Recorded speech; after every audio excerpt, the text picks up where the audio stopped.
I'm meeting Protect Dunsfold, a local group formed in 2019 to fight drilling by UKOG, that's UK Oil and Gas. Talk us through, very simply, what are the two main legal challenges in this judicial review? One of them is about the impact to the AMB, the area of outstanding national beauty. It at the moment finishes on the road down there under the bottom of Hascombe Hill, but there is a plan to extend it which will include the whole of Dunsfold, but there are very strict rules in planning law about how you must take account of those sorts of things, and one of the claims is they didn't take account of it properly. The other reason is that on the same day the government said yes to drilling in Dunsfold, it said no to drilling in Ellesmere Port, citing emissions as a reason. Same day, same minister makes a decision about Loxley, greenhouse gas emissions aren't even mentioned. One of the claims is this is inconsistent decision-making, which is something that's not allowed. Together with Waverley Borough Council and backed by the Good Law Project, they're seeking a judicial review of the government's decision to allow exploratory drilling near Dunsfold. It's been going on for some time, isn't it? It's been going on for 4.5 years now, since February 2019. So we've managed to buck the system and keep UKOG out of that field. Has it been stressful at times, would you say?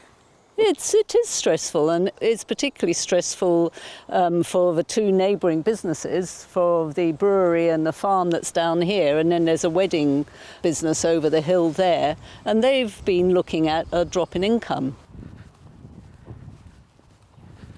And this is where the drilling would happen. In this field, there'd be an access road built through this field with the sheep. It would run through here, and then this is where the drilling would take place. In the early 1980s, oil and gas deposits were thought to be beneath these hills, but it wasn't thought commercially viable to try and extract it.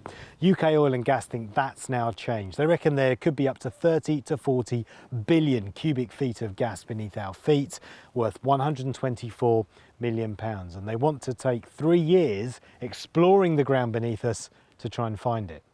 Conservative-controlled Surrey County Council twice refused permission for exploratory drilling, but that decision was brought in by the Secretary of State for Levelling Up Housing and Communities, Michael Gove, last summer, who recused himself as a local Surrey MP from the process and instead nominated Stuart Andrew to make the decision. At the time, he was a housing minister.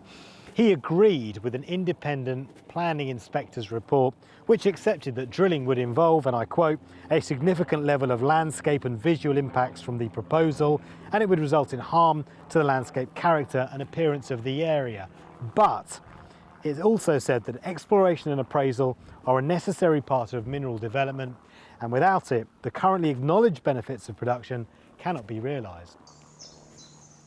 I would like to say, how do they justify such a small project as this being allowed to take place in this beautiful environment?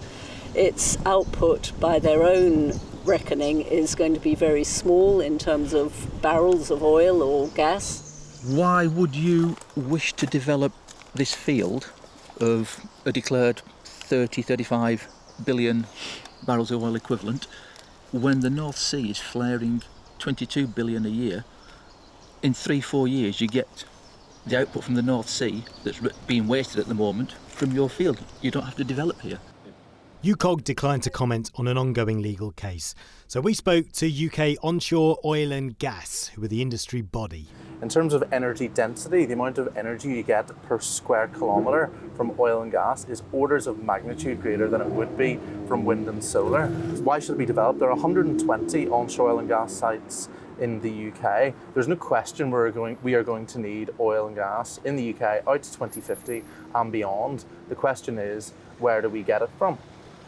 On the flaring, so the offshore industry has policies in place to reduce. That is ultimately up to them. Do you understand why they would fight this?